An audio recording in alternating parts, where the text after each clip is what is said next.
So there's only two. You want to see your hat? Is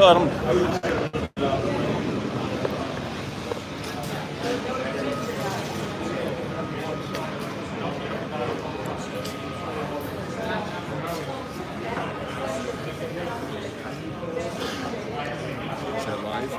Yes. Yep.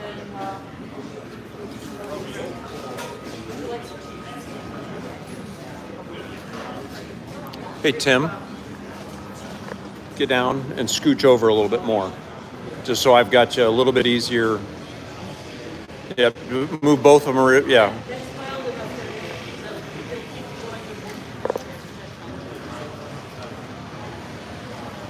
How close do you want me? Oh, you want that too? Back and forth? Okay. Sorry, little instructions from my production manager. First time ever. You gonna stand there the whole time? Yeah. I might be, I don't know. He's gonna be a good tripod. Me? Yeah, you stand. You might have a new I'm worried about you. Is that? Good morning, folks. It's such a pleasure to have all of you here. Are you having a problem hearing me in the back? Imagine that. Thank you very much for being here today. Because we're going to talk about a very important subject that I'm finding about 50% of the people that walk by our booth have never heard of. And they're not teaching in school anymore. I want to talk to you today about the Berlin Airlift. One of the largest, if not the biggest, economic and logistics flex in the world ever. Because during the Berlin Airlift, I want you to wrap your head around this number. 4.6 billion pounds. That's how much cargo they carry. And they did it in 11 months. June of 48 to May of 49. That's more than we did even in Desert Storm. And they're doing it with propeller-driven airplanes, folks. But I want to give you some of the background real quick. Why do we have to do this? Why in the world would we have to send all these airplanes over and create such a thing? Diplomats weren't very smart when they set the deal up. Diplomats were not very smart when they set up the rules of engagement. Oh, don't even get me started on diplomats. Okay? Don't get me started on diplomats, all right? Berlin Wall. Berlin Wall is part of it, okay? The wall's not up just yet. So, as you see on the slide here, after the war, Germany's divided into several parts. You have the French zone, Russian zone, British zone, American zone.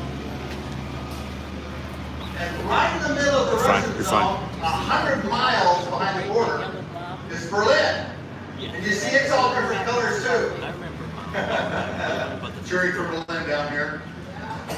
And you see, it's quite a ways back there, 100 miles. And during this time period, Stalin is already trying to figure out, how do I shut this down? I do not want capitalism in my zone. No, we ain't going to do that. And so he's already talking to his generals in the 46, 47 time frame. How are we going to finish this off? How are we going to make Berlin ours and not everybody else's? But it happens, this whole Berlin Airlift happens because of currency, believe it or not. The Russians create what's called the Reichsmark, and they flood the economy with billions of dollars. All of you have heard that during a time period, it took a wheelbarrow full of money to buy a loaf of bread. Have you heard that? And it was getting worse and worse. So Truman is president, and he's thinking, okay, we got to start looking at this. And the coalition comes up with the Reichsmarks. And they start putting Reichsmarks in. That's what caused the Russians to go, nope, we're cutting you off. All rail traffic, all road traffic, all waterway traffic that we had been using to supply Berlin is now completely cut off. There's guards at every post, guards on every rail track. Nobody's getting through. Nobody. That's the day, June 28, 1948, when the Berlin Airlift started. And it was called Operation Vittles. The British was called Operation Planefare. P-L-A-N-E-F-A-R-E. Okay? So all these coalitions of airplanes are now getting together. But how are you going to get them into Berlin? It's 100 miles behind the lines. You're going to have to airmail everything. Now think about what a city of 1.2 million people is going to consume during the winter. Because you have to look ahead. Think about that. Water, right? Food, coal, fuel. All of these things have to go on airplanes. But they're in the middle of the Russian zone. And we're already starting to retire, and a lot of people are leaving the military. We only have 552,000 troops in the Army now. The Russians have 1.5 million. Truman's only got a few options. He can start World War III. We're the only ones that have nukes. And he's used them. We can let the Berlin people starve. Not an option. That is not an option. And Truman says, we're not going to do that. We're going to help save the German Berlin people. But we didn't have the forces over there to do this. The C-47 only carries about 3 to 4 tons. The C-54, which came out later in the war, can carry about 12 tons, 10 tons. So it's almost triple the amount of cargo. So they start bringing in all of these C-54s. And there's a young lieutenant who says, you know, your wife's about to have a baby. I'll go in your place because I'm a single guy. We're going to talk about him in a few minutes. But this is the route that they have to take. And that route doesn't happen until much later. It's chaos. Cheap, quick, or easy. You can only have 2.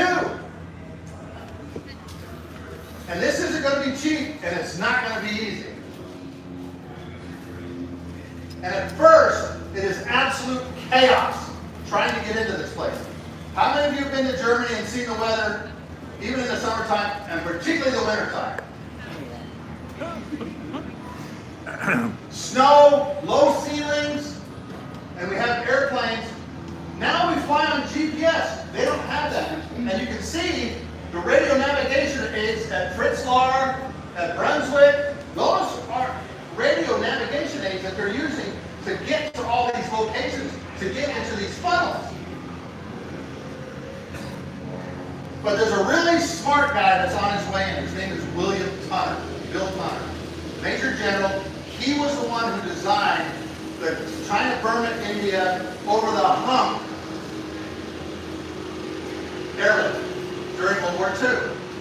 He's brilliant at this. Brilliant. And so Lucian Clay, the general who's in charge of Germany, says, dude, you're on your way over. I need you to set this up. And what he does is he sets up this system where you come in from the north, come in from the south in 2 lanes, but you only go out 1.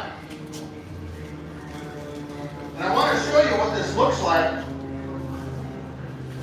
from the ground. That's Tempelhof. Today. Notice there's there's a lot of buildings around the runway. Their minimums were 400 feet and a mile. If they couldn't see the runway at 400 feet and a mile, they went around. There were several airplanes that crashed. If you go on Tim's C-54, you can see those crews. There was a loss of life during this. But folks, I want you to understand, this is the very first conflict of the Cold War. Very first. Everything starts spinning here in Berlin. Well, Stalin doesn't think we can do it. They can't do this. They can't organize. They'll never be able to do this. And the British do the numbers. They have to bring in like 3,750 tons a day to keep the Berliners fed, warm, and healthy. They actually do 12,000 tons a day. Because there's a runway event on those two runways every 4 minutes. And the German people are going, hey, we want to be a part of this. And so a lot of the German people are working at Tempelhof. The airplanes would land, taxi off, and the German people were unloading 10 tons of supplies in about 7 to 8 minutes per plane. Isn't that amazing?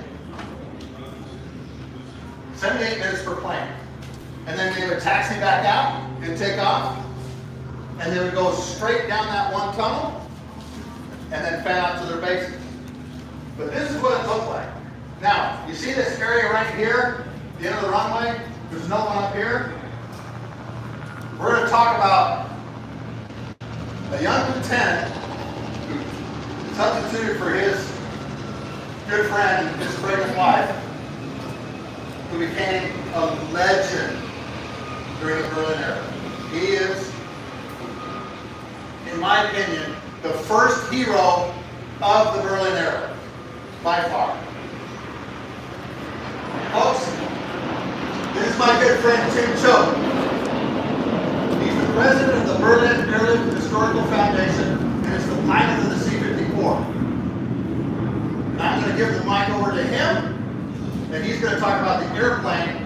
And he knew Gale very well. He's flown with Gale many times, even over to Berlin and around the United States. So I'm going to give the microphone to Tim, and he's going to talk about the airplane and about Gale.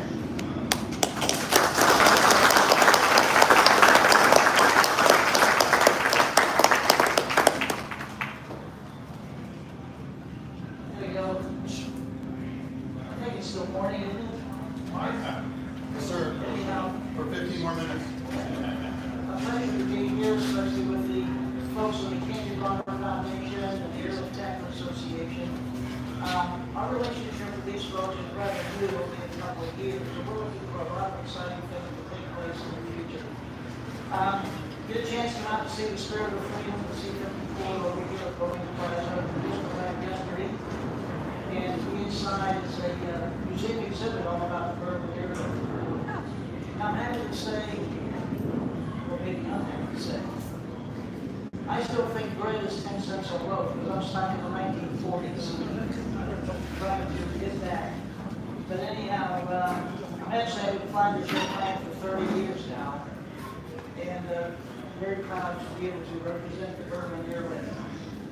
330 C-54s were used in the Berlin Airlift. Now, not all at the same time. The daily number in the corridors of 2 airways that Mark was talking about was about 180. The rest were either being maintained, or being loaded for a flight, or unloaded, coming back and prepped for the next flight. The British had 179 airplanes. We weren't the only ones providing airplanes during the airlift. The British had 179. So the idea was, how do you deliver daily at least 4,500 tons of supplies into Berlin? And Mark said General Tunner was the one who came in and straightened all this mess out. And he's the one that made it a one-way flight.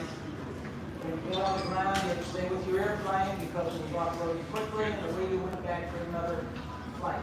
Now in our airplane, you have a little display about fatigue because this was a major problem during the airlift. General Tunner rules was either 3 trips or an 18-hour duty day. That's what these pilots had to endure at the beginning of the lift. That's how important this was to keep us going around the clock. Weather, of course, was a major problem. And to stay in this 20-mile line airway, all you had was an automatic correction finder, ATF, which is going away for pilots that are flying today. You have to figure the past. But this is all they had to stay in the airway. You have any kind of strong crosswind that could easily blow you out of that 20-mile line corridor. And what was critical about this, you were over Russian airspace. The airway itself was international airspace. One of the very few things the Russians agreed to during the talks were these 3 airways. But other than that, they agreed with very little. Even the height of the curve we're building Berlin, they wouldn't agree to. The height of the stop sign, they wouldn't agree to. But thanks to them agreeing with the 3 airways, any country could be in there, which is international airspace. But if you wandered outside, you were on Russian airspace. And a lot of bad things would happen to you. You know, the war was over, which is considered Muslim territory. So it's important to remain inside the airway to Berlin. Now, the flight, the longest flight is from Frankfurt, Germany, about an hour and 40 minutes. That's the longest flight. From Celle, up north, it was only about an hour flight. If you're talking to the airline veteran that's a pilot, you say, how many times did you fly in Berlin? Well, they said 200. They knew they flew from Celle because it was much longer than Frankfurt. So even though you had less trips, you never go flying hours due to that. Now, I'm happy to say in 1998, during the 50th anniversary of the airlift, I and some other people, including Gail Howes of the Kennedy bomber, who took our airplane across the Atlantic to Berlin for the 50th anniversary. So I was able to experience those corridors, although it was no longer there. It was the same route that they flew into Berlin. The route I flew was from Wiesbaden, Germany.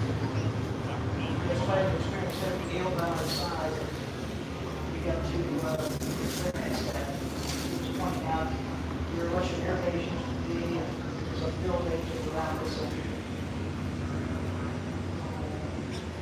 So anyhow, the C-54 was a great airplane. We could carry 20,000 pounds. Cruise at about 160 knots. It was ideal for this for the ability to land at 5,000 feet. Load and off-road and put people back for another load. Prior to that was C-47s, which were parts that only carry about 3 tons. So the increase to 10 tons was a great improvement. Now when they would box, when they would give me supplies where we could be loaded, they would put a triple T on the box, which meant 10 tons of temple up, because the main airplane was temple high.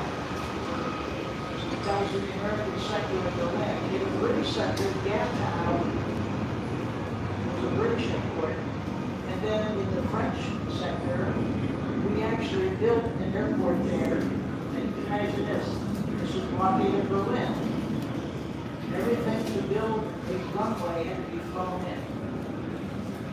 And how did they do it? They would take bulldozers and cut them up into sections, put them on a C-82 packet before the line of C-119, 7 were used, and they would fly these into Berlin, weld back together and start building this runway. And they had that runway built in 30 days to help relieve the amount of food needed to meet that 4,500 tons a day.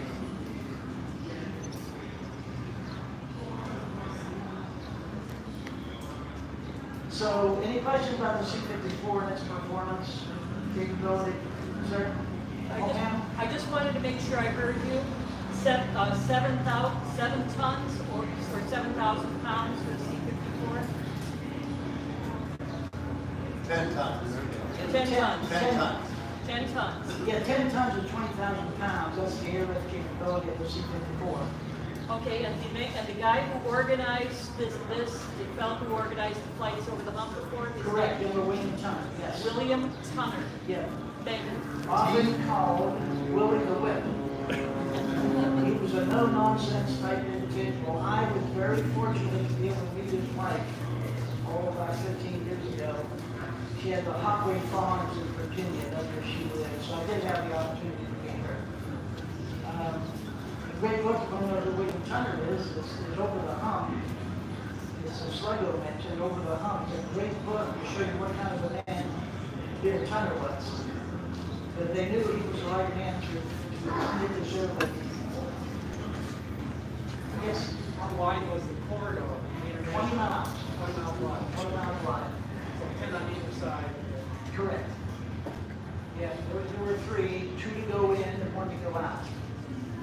How tall were they then? Altitude wise? 10,000 feet. 10,000 feet. That was it, 10,000 feet. I knew an airlift veteran who was one of the few pilots who actually bailed out during the airlift. There were 2 pilots that had to use a parachute during the airlift. His name was Russ Stever, and we were fortunate to meet him years ago. He's passed away since then. But he was flying a C-47 and had a double engine problems. 1 o'clock in the morning. He couldn't hold altitude anymore. At 700 feet above the ground, when he left the airplane. He said he could feel the parachute open. It was pitch black, it was nighttime. He could feel the parachute open. He said it swayed one direction, and as it was coming back when he hit the ground. It knocked him unconscious. He was outside the 20-mile area, and the Russians picked him up the next morning from Washington and picked him up. They held him for 3 days, questioned him, and they released him. And it was supposed to warn them. They released him. They found his boat hiding about 50 miles away from where he was. Just a question about the route. It seems like the exit route was the short way to get to Allied territory, and the arrivals were the long way around. And it would make more logistic sense when you're heavy to use less gas to get there, and then when you're lighter, you can take a longer route. So why did they do this? There's so much shit down that hill.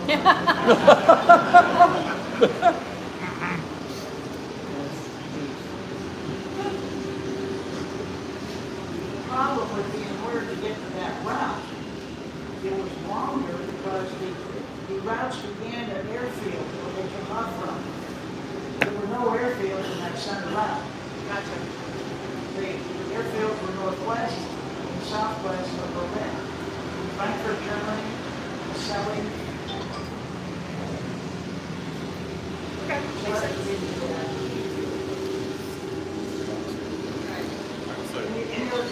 Didn't one of the brilliance of the generals was first they missed, if they came in and missed in the weather, they would go up and gum it up in holding, and he came in and stopped that and said, no, if you miss, you go back home. Exactly. Yeah.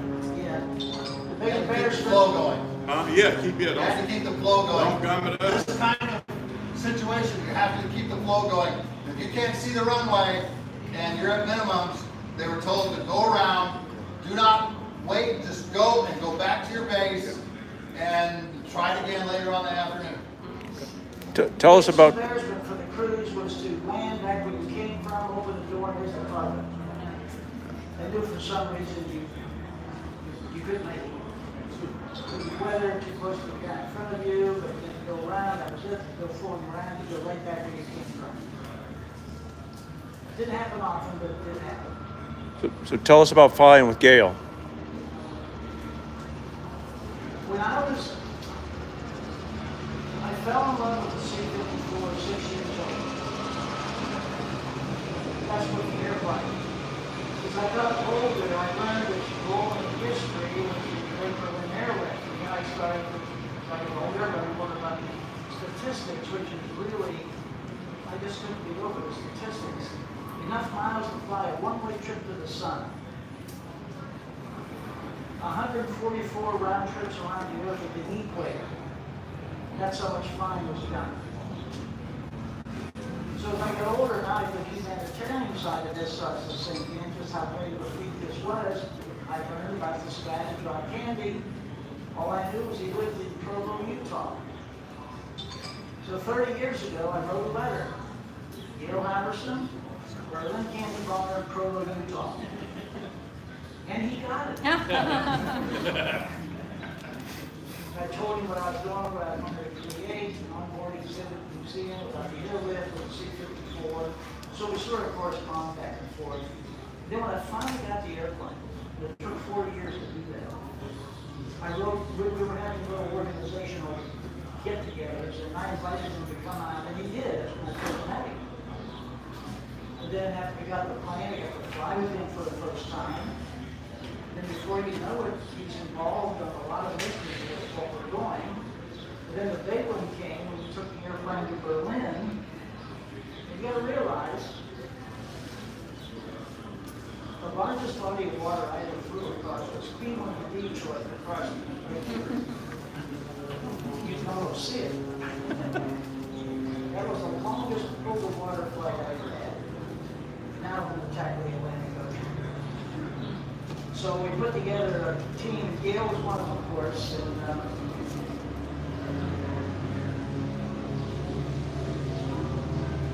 And just to show you I don't think very well, the number of people I had on board was 13.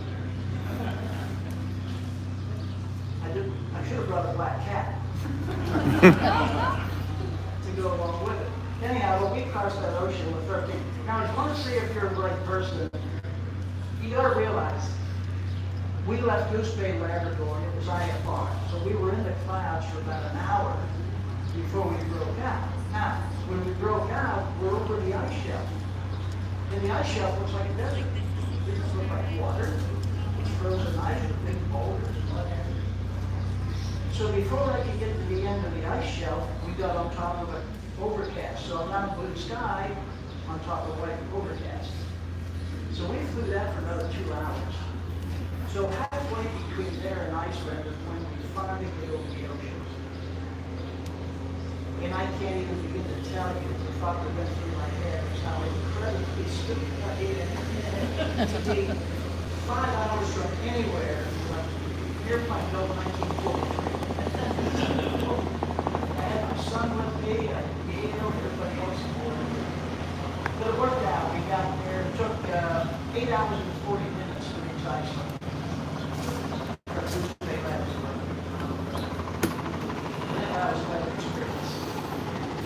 We were able to get there and back and take the celebration there. Any other questions? Tell Gail's story of how this started. Tim, tell Gail's story about him landing there and the stick gun. Over the years, we don't know many thoughts about his experience.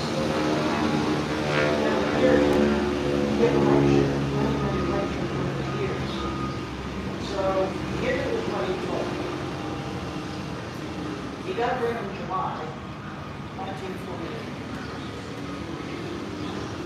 He flew his trip into Berlin.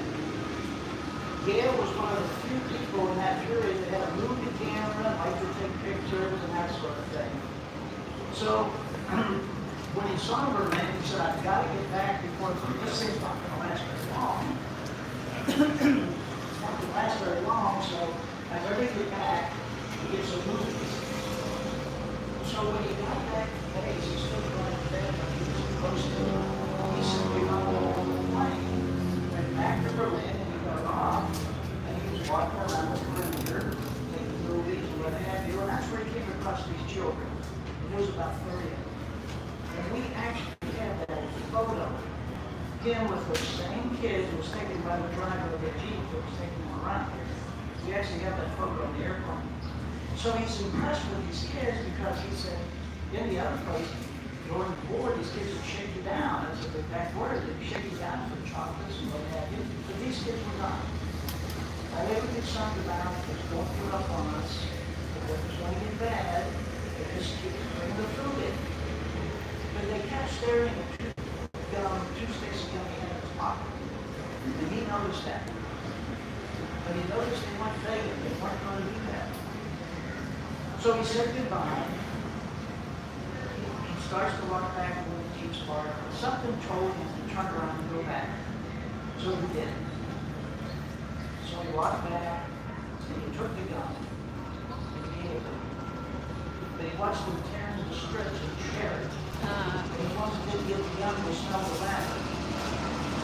And he said, if you'll be here tomorrow, when I fly in, I will drop somewhere to you. They said, how do we know it's you? You're not landing all the time. Every 3 minutes you're playing on you. He said, I will walk my wings and watch that airplane, that'll be me. And from that little gesture, he became known as Uncle Wiggly Wings after that. So he went back, got his buddies, got their little toothbrush and a gun, whatever, their little parachutes. Next day he's in there, does exactly what he said, brought the wings. Flies over, drops it out, 2 flare chutes out behind the pilot seat. There were 2 flare chutes. That's how he did the first drop. He didn't know if he got it or not.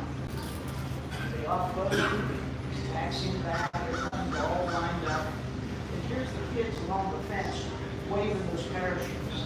He told his co-pilot, I wish they wouldn't do that.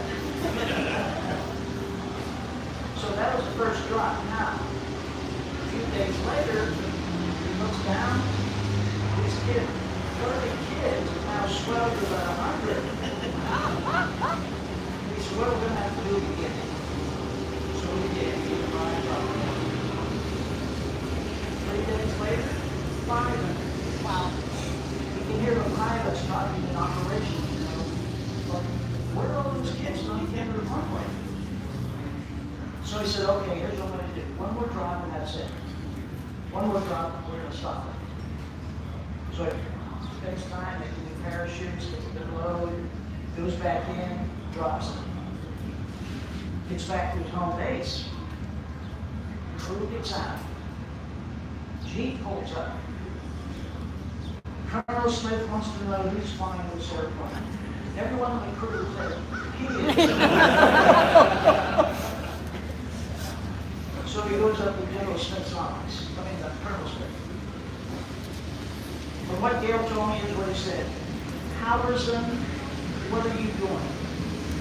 His exact words, flying like mad, sir. And he said, you think I'm stupid? What else have you been doing? Gail said before he could answer, he throws a newspaper on the desk, photograph, airplane, tail number. Parachute. Busted! Parachutes coming out. He said, I thought I was going to be court-martialed. The colonel said, Thompson, how come you didn't tell me you're going to do this? He said, because you would have said no. He said, that's exactly right.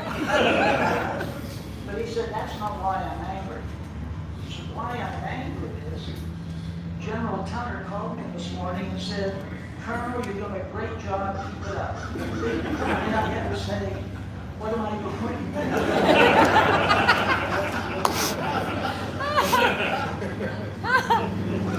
He said, that's why I'm angry. You made me look like a fool in front of General Tunner. He said, but he likes the idea. Keep it up. We want you to do more. So that we got to do now, just to show you how big the candy drum became, they actually sent me back to the States to talk to the National Confectionery Association, who donated 2 railroad cars to be shipped to Berlin. And after that, only Gale was continuing his drops, but other pilots were going as well.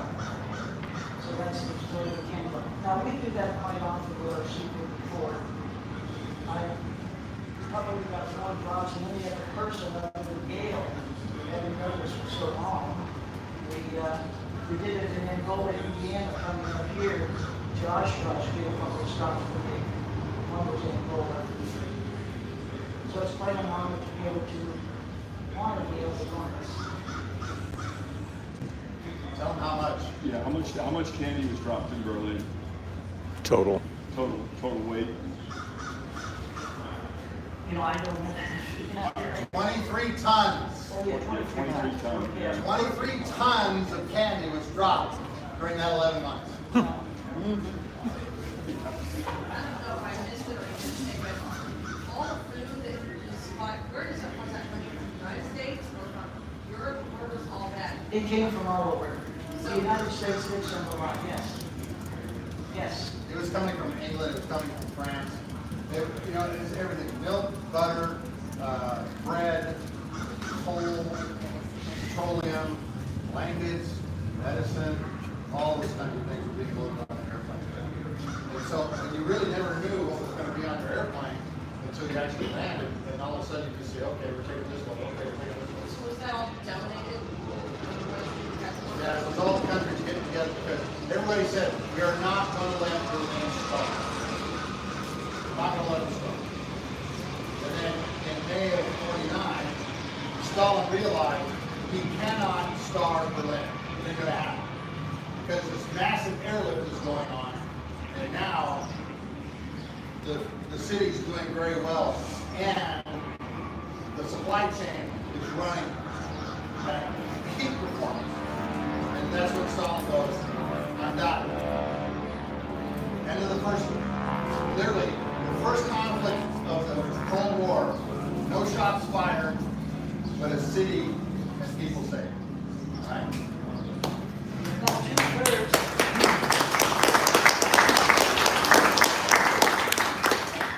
Now, 2/3 of everything carried was coal.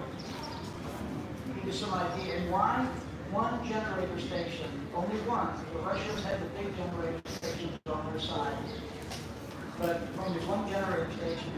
So only 1/3 of all of that carried, which was 2.3 million tons in that period of time, was food. 2/3 was coal. Now, do we have any dog lovers here? Okay, you know there's a famous dog, a boxer dog, the bus leader, who had on the airlift. And he was flying with the dog. Now, everyone knows, what did I say? LeMay.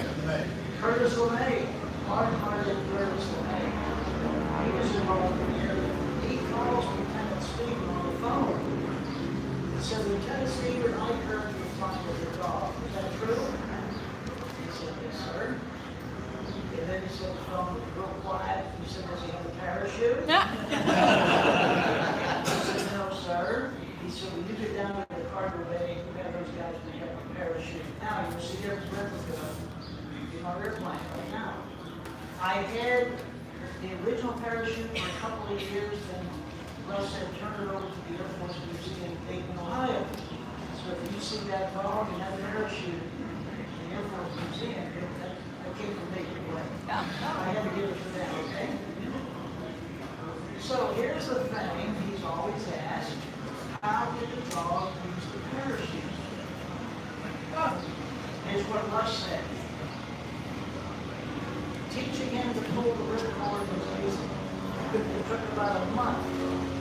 He said, I picked a dog biscuit, put it under the ripcord, and he got to pull the ripcord and get the dog biscuit. He said the hard part was teaching him how to count to 10.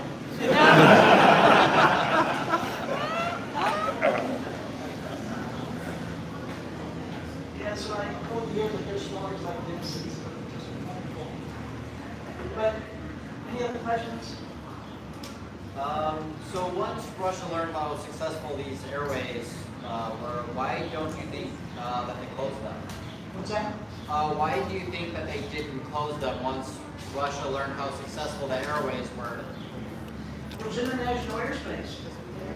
They didn't want World War III any more than we did. It's a good question. It didn't apply to the roads or the waterways, and that's what we blockaded. Now, you know who Ariel Truman is. I usually know myself president. But, like I said, the Russians did not have a bomb. So, Harry Truman sent 2 B-29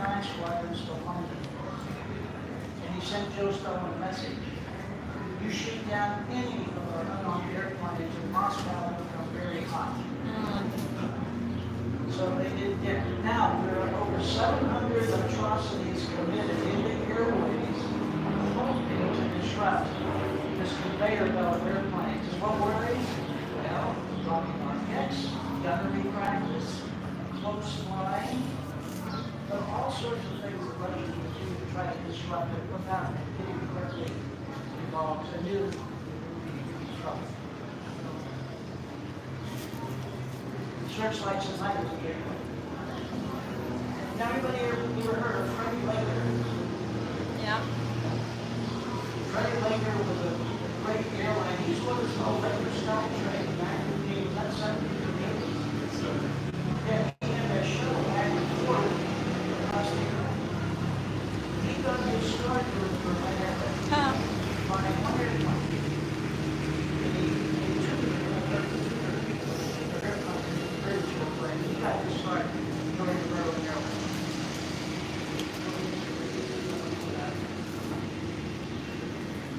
Thank you very much.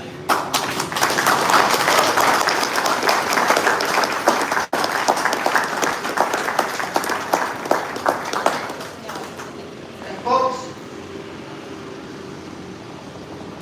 we have a very special treat for you today. Those of you that are here attending. I'm going to hand the mic over to Major General Retired Tim Zedalis, and he's going to make an introduction because, folks, we have a very special guest with us here today. Where's that parachute? So I get the honor of introducing. I'm supposed to give her a parachute, but she may have it. She's holding it. But first, before I Perfect. do that, I'll Okay. share a little story with you. You heard Tim mention that coal was the commodity that we shipped the most of it.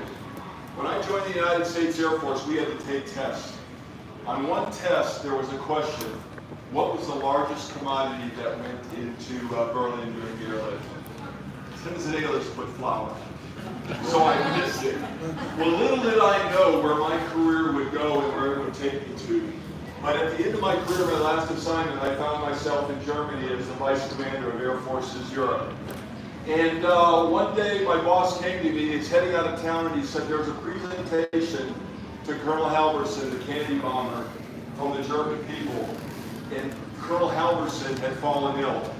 He and none of his family members were going to be able to make it. And they asked if I would accept the award on Colonel Halverson's behalf. And I have to tell you, it was an incredibly humbling experience for me to be asked, but an incredible honor in my career to accept something for somebody so famous, so legendary as a candy bomber. Now, when I was at that event, I got to meet a lot of it during my tour, a lot of the German people. And to the person, they have never forgotten the significance of the Berlin airlift and what it did for their country. And to this day, you can go to Germany and ask them about the Berlin airlift, and they will know so much about it and what happened. Now, the other thing that I got to do as I was there is I got to meet some of the kids that were there in Berlin, some of them who had caught the candy bars. We affectionately call them the Berlin kids or the Berlin candy kids. And their passion was absolutely incredible for Gail. And I saw in their eyes what a difference his act of kindness made for each and every one of them on the ground, and how it turned the morale of these young children, 5, 6, 7 years old, in this city that had been just so recently in World War II devastated. So fast forward to about 3 days ago. Tim's airplane is actually at Sheboygan Airport, which is about a 50-minute drive from here. And we're running tours to it. And up comes a lady who says, I was one of the Berlin kids. And I have, you're getting choked up. I have the pleasure of introducing her to you right now. Crystal, will you please come forward? Crystal Miss.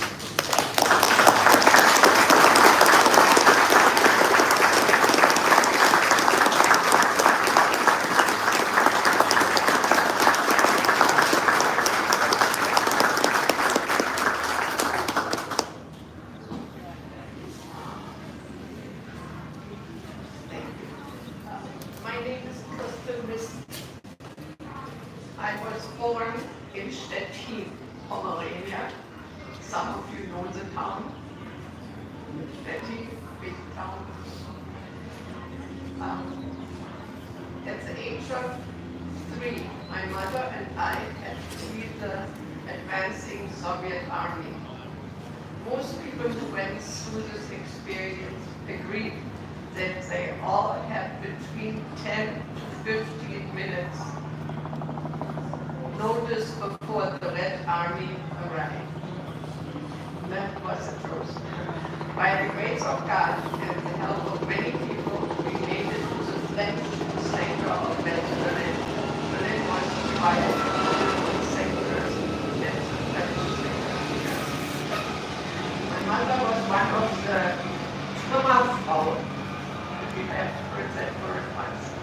They're cleaning up the stones they had to attack them. The stones that they were having, the houses just fell down. The house next to us where I lived, it was a 4-story house, apartment houses in Berlin are like that. And then the house right next to us on one side, on the right side, fell down 1 year, 1 month, and then came on the other side. That fell down. Everything was shot. So, but our house where I lived, that house was still there. So that was something nice. Okay, my mother was one of the Trümmerfrauen in Berlin. That's the ladies who clean the stones what come and you have that. Yes, the Trümmerfrauen, the rubble woman, who cleans the mortar of the bricks to be ready for the use in rebuilding the city of Berlin. As a child of 5 years old, I recall climbing up these piles of rubble and hoping to catch some of the packages of candy that were being thrown out of the plane to the final approach at Tempelhof Airport. That you just can't believe it, what a feeling it is. There comes the plane. You get some candies. We couldn't buy candy. We never had no money for candy. But when we saw them, we knew we had them. So then you push that girl. But then finally they came, when they came down, and then I took one along. They look like that. Hi. See, the parachute. This is the parachute. The Candy Bomber Foundation gave that to me.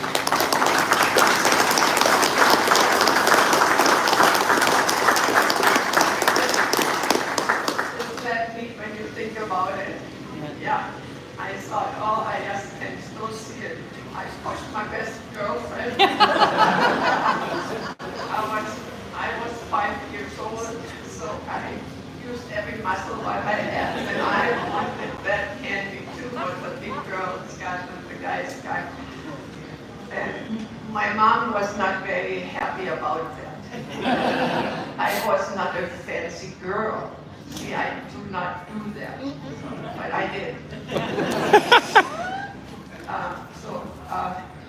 Yeah, my mother, I think I said that already, was a Trümmerfrau. She had to clean, and only the special sector they got, she had to do that to get extra money, you know, for them. Our ladies were doing that.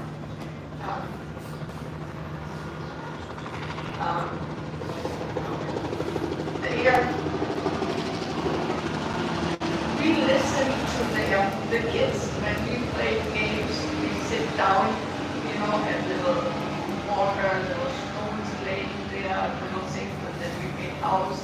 You live here, that's Mama, that's Papa, this is there. What were we doing?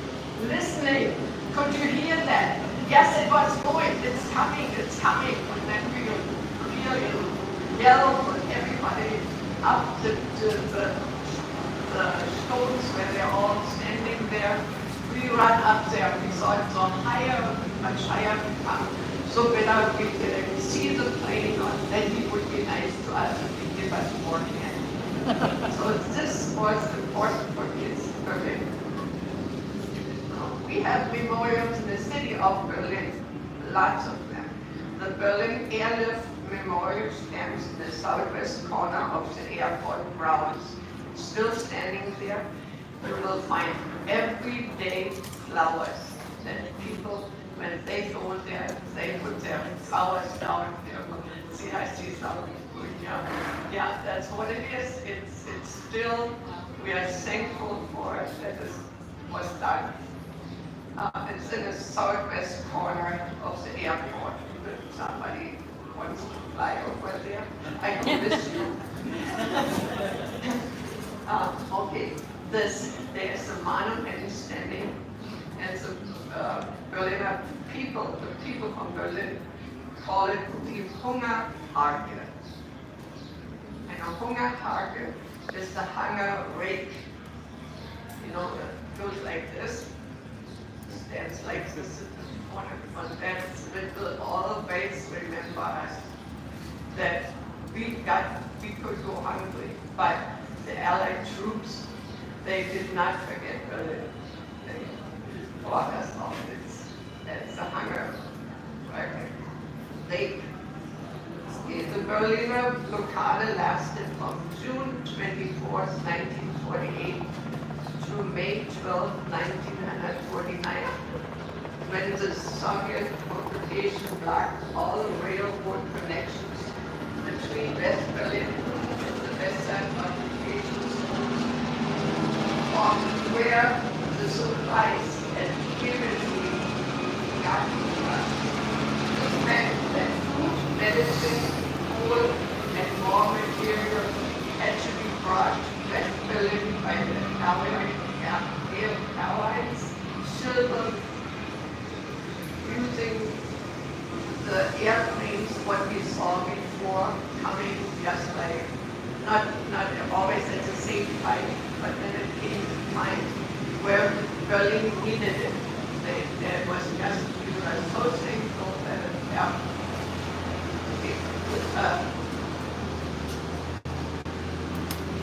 The Berlin blockade, I think I said that from June 24th to May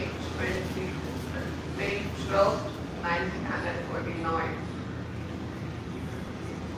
The American planes which struck streets for the children, among other things, went down in history as the so-called Rosinenbomber. We call them the Rosinenbomber, the raisin bombers. And that's what these planes were just made for the kids, not for the adults. Sometimes they didn't get it, but then it was good. So that's all what I have to say. I'm still here. I would like to thank the Andy Barnberg Foundation for inviting me to share my experience as a receiver of some of those sweet candy parachutes during my childhood. If my mom would be still alive, I think she would say, Crystal, you did a good job.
because as most people know, we lost Colonel Halverson in 2022. And for celebrating his remembrance, we had candy bars made with his likeness, like the original Hershey bars that were dropped in the parachute. So we would like you to have this. It's a 3-year-old candy bar. Tim.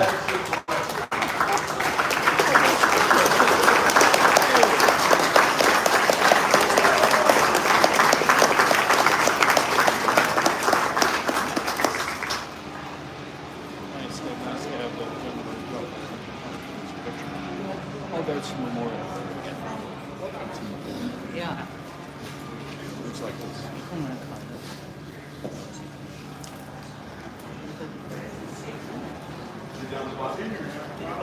It's snowing.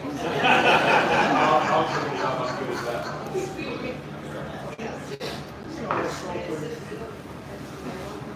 It was there a minute ago. It's in there. See now. Oh, Okay. that's it. It's in the box. Oh, come on. Hey, we have to shovel snow in it. Is that the humble set? All right, Jerry, I have one. Yes, yes, there. Ah, yeah. I thought everybody was so nice to us when we first saw them, our group here. Yeah, and I wanted to say thank you, and I had this for a long, long time for my last flight to Berlin. But now it's time to give it to somebody that can put it in somewhere in the window or wherever they have work. You know, take it. This is the medal, what you can visit. There's the airplane on it on the back. And then in front are the flags of our four countries help us. Are you still here? So many powers. To get so much food here, see. So this is, please keep that in your office or wherever. So, Crystal, this is too much for me to accept, but I'll accept it on behalf of all of the folks who are preserving the memories of the Berlin Airlift and Colonel Halverson.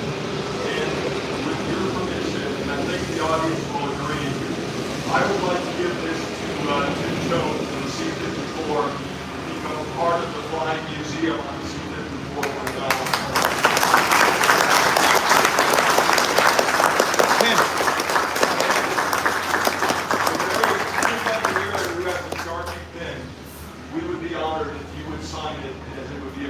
But we will find a Sharpie pen for you to sign this. Tim Choke. It's a picture. Oh, good. And we'll get you to sign it. Oh, perfect. Let's do that real quick right now.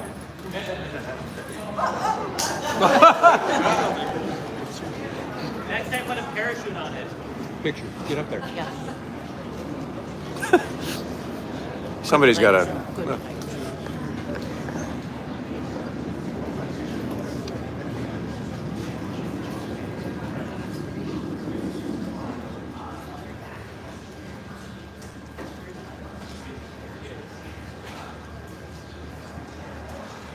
There you go.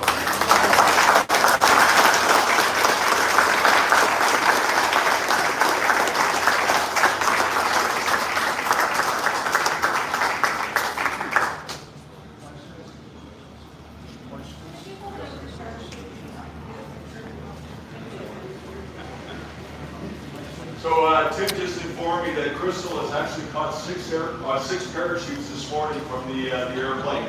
So she has quite a bit of a candy stash. So to close this up and wrap this up, and everybody will hang around a little bit longer if there are additional questions that you want to come up and ask to meet Crystal. But thank all of you for attending today. Thank you for your interest in our history, the Berlin Airlift, the story of the candy bomber, and those men and women who made a difference in history. And I'd like to thank our other two speakers, Tim Choke, Mark Hasara, who put the presentation together. And with that, thank you to all of you. Tim. And you can. So I'm another helper with this, telling this whole story, and I'd like to invite you all to help keep this story alive. Go to the County Bomber Foundation website. Help us. Go to the Berlin Airlift Historical Foundation website. Help Tim Choate keep that airplane going. Help the Candy Bomber Foundation. Tell this story, because one man can change the world like Gail Halverson did with a simple act of kindness. We need to remember that. Our kids need to remember that. Our grandkids need to remember that. So Candy Bomber Foundation, go to that website, take a look and see how you can support. Thank you very much. And come up and ask questions. I'm your marketing guy. Come up and see what you're holding.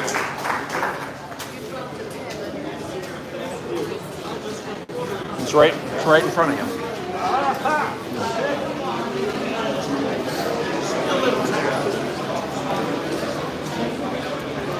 Okay, I know how the pen came flying from back here. Here you go, man. When were you ahead of the, I was 141 pilot. Oh, I was a 141 pilot. Which, where? McCord. We were both in McCord. Okay, well, when were you the commander of the, over there? 15 to 17. Okay, you were young. I'm going to shut down. I retired from